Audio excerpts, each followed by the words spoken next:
Good evening, guys. This is our first media lecture. Um, I want to go over some definitions.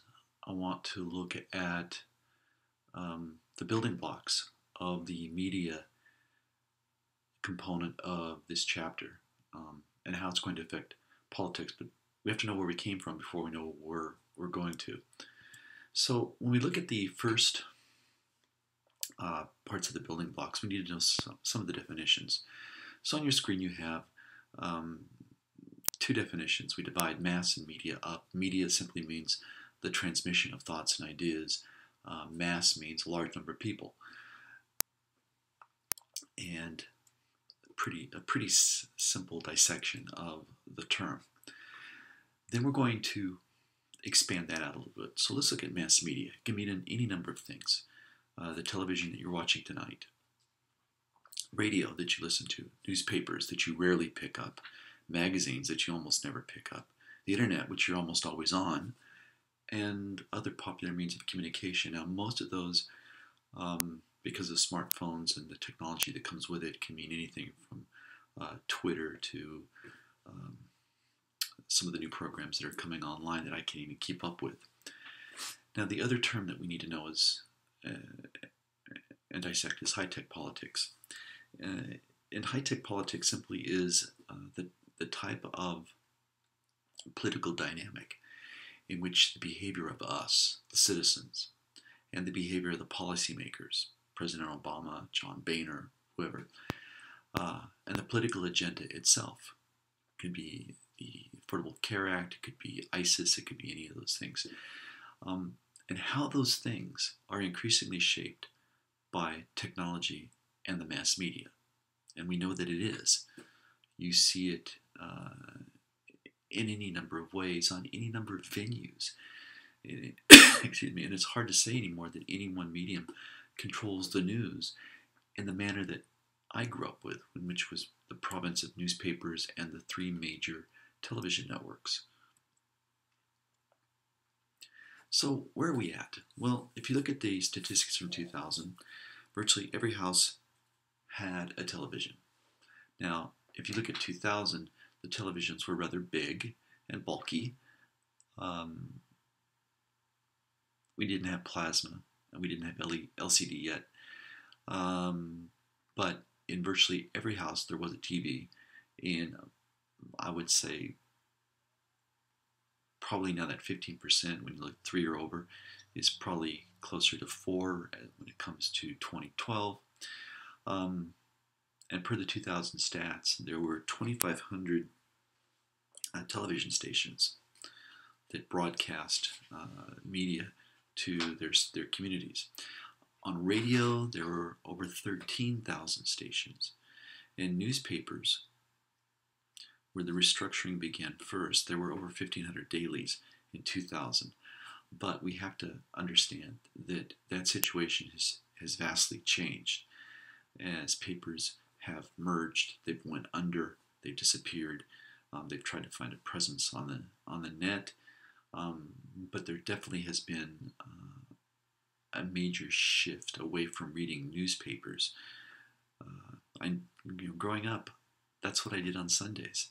And I had the LA Times, I sometimes bought the New York Times, I bought the Daily News for more local, and I continued to do that up until about 3 years ago when I hit the wall. And I thought, why am I doing this? There are better avenues for gaining information. And I think that was coupled with the fact I thought that if I wanted to go local news, I could get the AV Press, or I could get the Daily News. But if I wanted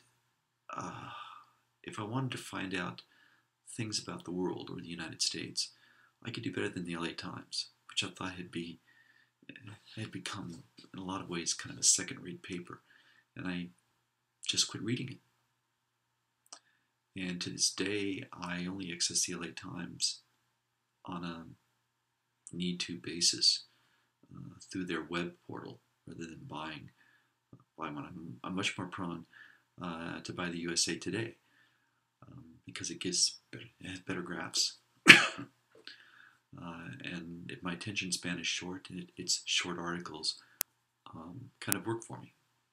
and it is the paper that you are more likely to see at a hotel than any other paper.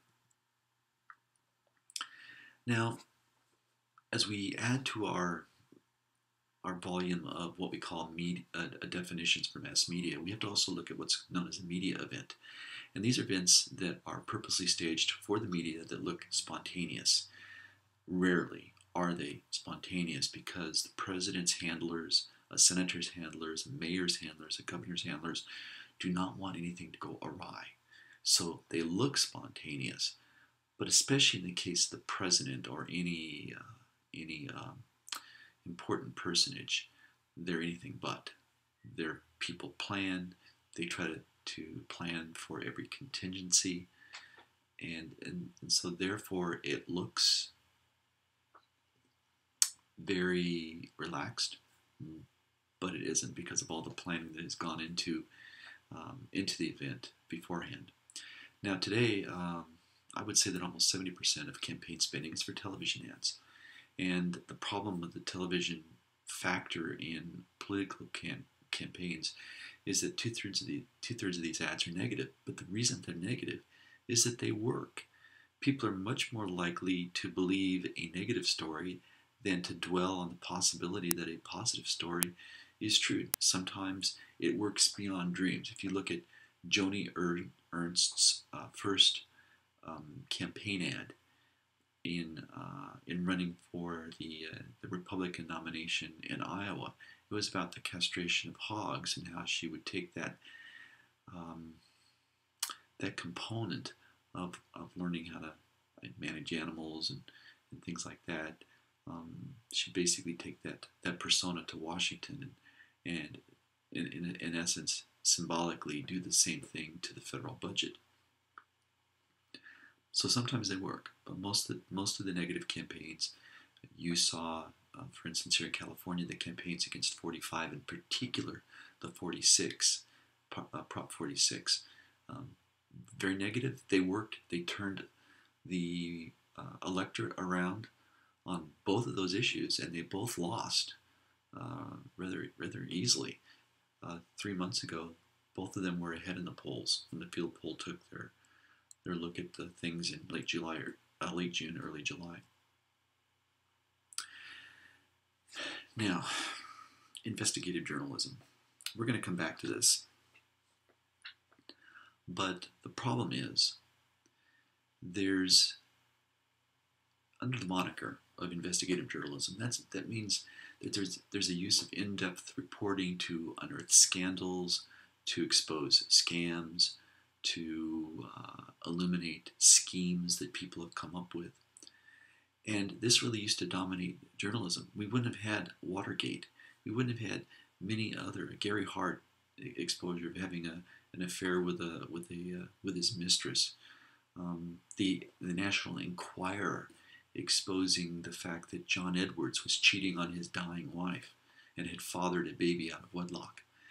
But nowadays it seems as if far too many journalists need to be friends. So the in-depth reporting isn't what it used to be. Now, certainly it can be, and especially is, if you're a liberal and the press is very liberal investigating somebody that's conservative. But rarely do you see it the other way around. Usually with the IRS scandal, with Fast and Furious, the liberal media not even interested.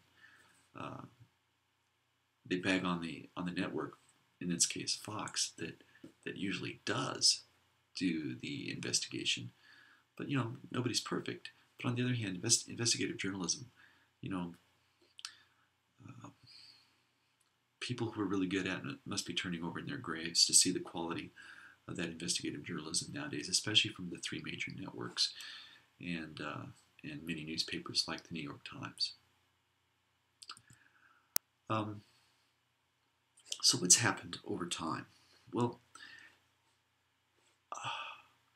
papers used to be, if we look back, Joseph Pulitzer, William Randolph Hearst, and others, they founded newspapers because for them it was, number one, it was a way of making money. Number two, it was a way of helping to mold what Americans thought about issues.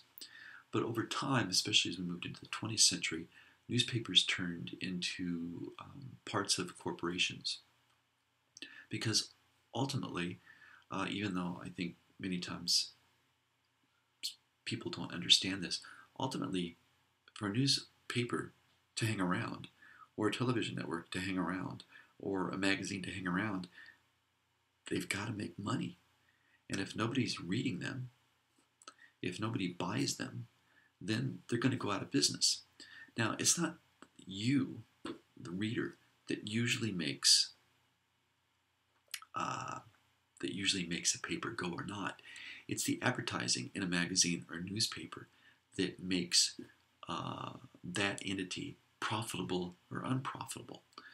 And especially this affects what we call old media in newspapers, magazines, and to a lesser extent, radio stations and television stations, but in particular newspapers and magazines, which we call old media. They have to have a significant audience. And a significant audience has to be present in order for advertisers to buy space in those magazines or those newspapers. When I was growing up, the LA Times on Sunday could be 2 inches thick because all of the department stores, usually on Friday, on Saturday, and Sunday, bought huge amounts of advertising space in order to advertise their sales and things. Magazines a little bit different, but magazines certainly need advertising, or need that type of advertising to stay in business. Now, newspapers don't have a dynamic perhaps as much as magazines do. Magazines are much more likely to be targeted to a group. Newspapers are less likely to. Newspapers have to appear interested in everybody. Magazines, though, only do that kind of in a narrow niche. So The Economist, Time, Newsweek, all those magazines are ones that are built for an entire audience. But the National Enquirer might be geared toward the woman who is standing in line waiting to buy her groceries, and she looks at something that's got nice pictures on the front or something scandalous on the front. You guys, as a teenage audience, might read, I don't know, Cosmo, 17. Guys read Drag Racing Today, or Muscle and Fitness, things like that. But those are all geared, especially in the magazine sector, to specific parts of the audience. So, I'll buy Gramophone, I'll buy Men's Health, because those are things that, as I grow older, I've got to take better care of myself. So that's a niche magazine that I find. I don't turn to the newspaper in order to do that. So sometimes people say, well,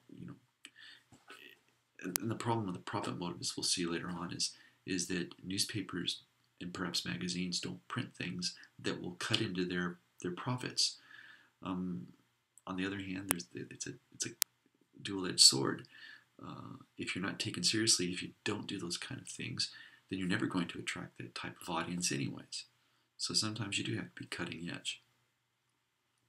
Now, what has happened is that most of our entertainment sector, and we call news not entertainment, but certainly it's electronic. Almost the entire sector has been affected by mergers and expansions. Now, that means that most media has come under the control of, 20 to 25 corporations. There's mixing around as we go. We know that the big ones are Fox, which owns Fox News, Fox Sports, FXX, Fox Business Channel. Turner Broadcasting owns TNT, and now Turner Broadcasting is was bought out by the company that owns America Online. It might be Viacom, I'm not sure. But they've got TNT, they've got TBS, they got Turner Sports. ABC owns ESPN. NBC owns Univision. CBS owns Discovery Channel, I think.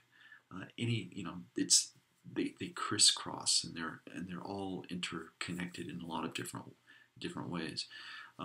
Do they control the news? Somewhat, but the internet has changed that dynamic. Now, what has happened is that cable and internet have allowed for expansion and greater access through not only cable systems but also satellite systems, and of course the net itself.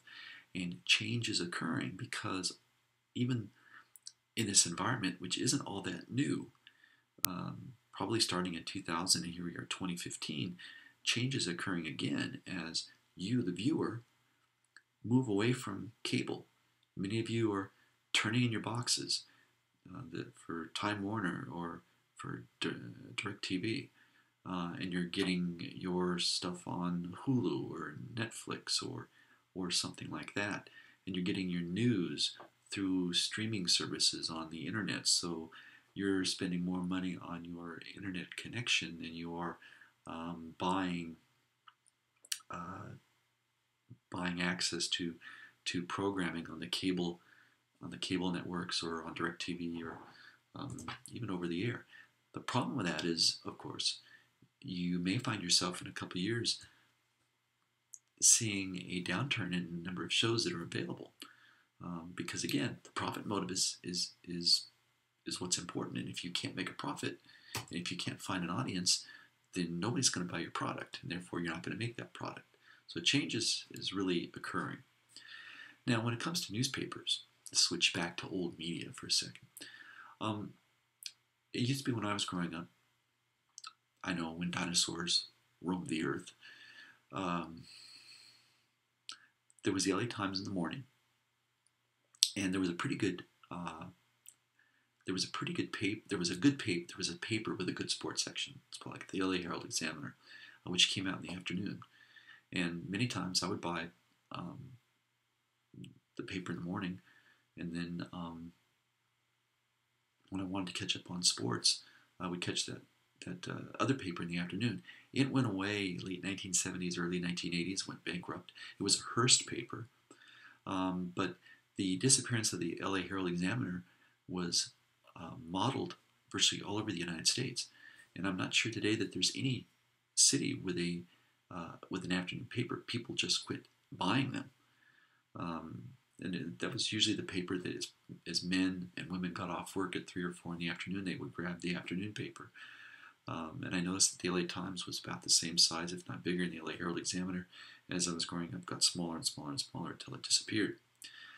Now, a number of corporations own a large number of newspapers. So, for instance, Gannett owns USA Today, owns a number of other papers. The McClatchy chain, the Tribune chain, all of them own multi-numbers of newspapers, and they have to in order to kind of maximize their investment.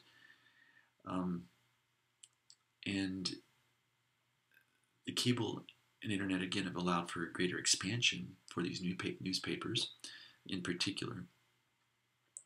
And here's the thing. Newspapers have struggled to find a place on the net. In the very beginning, they decided that they would give away their information, thinking that people would, while they're reading the information, would click on the ads on either side of the paper, at the top or at the bottom. The fact of the matter is, no one did. I've never clicked on an ad on any of the newspaper websites that I visited. Then about 4 or 5 years ago, newspapers and magazines began putting up firewalls, saying, you know what, our information is valuable, and if you want it, you're going to have to pay for it. So the first one I ran into was the Financial Times, which is a paper that's published in London, and that was quickly followed by the Wall Street Journal, which is one of my favorite papers. And now there are ways of seeing some of the stories that those issues have through portals like Real Clear Politics or Real Clear Policy, but they only usually last a day. If you want to see the full paper, and this is also true of many magazines, if you want to see the magazine, then you have to buy a subscription, an electronic subscription to that paper. Other papers like the LA Times will allow you to see 10 stories free during the month. After that, you have to pay for access. The New York Times is like that. The Washington Post, commonly known as WAPO, WAPO.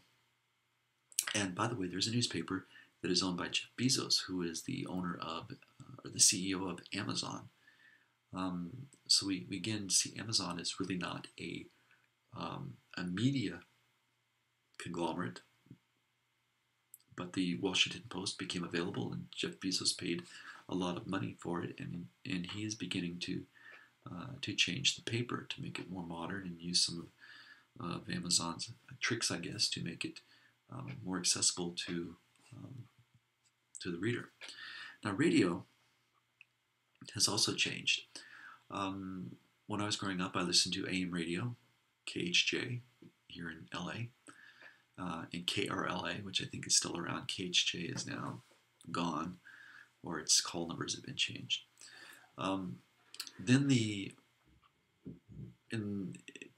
after 2000, there was the rise of satellite radio and internet broadcasting, which has really come on in the last 4 or 5 years. Plus, you got your iPhones and things like that, and you stream Pandora or any of the other streaming services.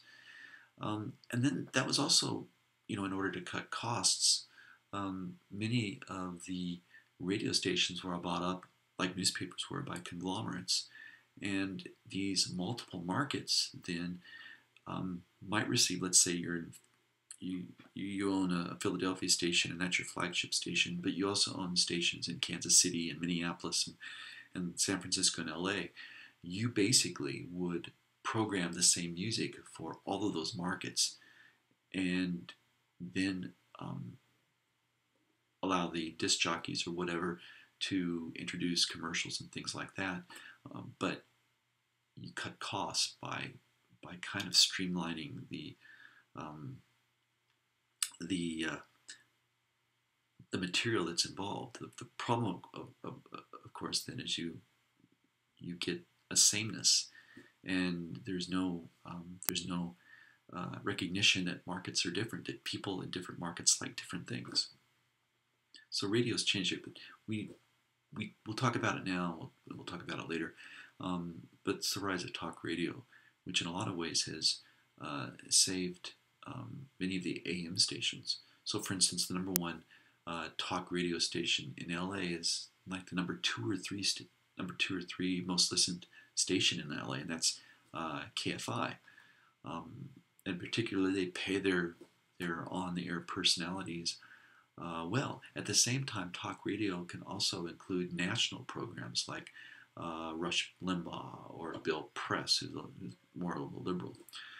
And so consequently, that is what kind of dominates radio at this time when it comes to politics anyways. The internet is the game changer. Like I said, most broadcast print media have had an internet presence, and now they're beginning to make you pay for that presence. But what has also changed as far as the dissemination of information have been blogs, and under sometimes umbrellas like you have the Daily Beast, the Daily Call, the HuffPost. In my particular favorite, Real Clear Politics, there's 538. Any of those things have a number of blogs, and you can find out a great deal of information about the political game from those websites. The internet has loosened up the information highway, and at the same time, they haven't raised people to understand that some of the stuff they read may not be true, and we haven't perhaps done as good a job as we should have in order to make especially students aware of what is opinion and what is fact. But certainly the internet has changed the game more than we can ever believe it would. So that's our look at our open look at the first 7 or 8 pages of chapter 7. We're going to look more in depth at print in the next print and broadcast and the next thing from a different perspective. We're going to look at some of the personalities involved in both of those. And then we'll move on to some other things in Chapter 7. And then we'll take a test, so be prepared.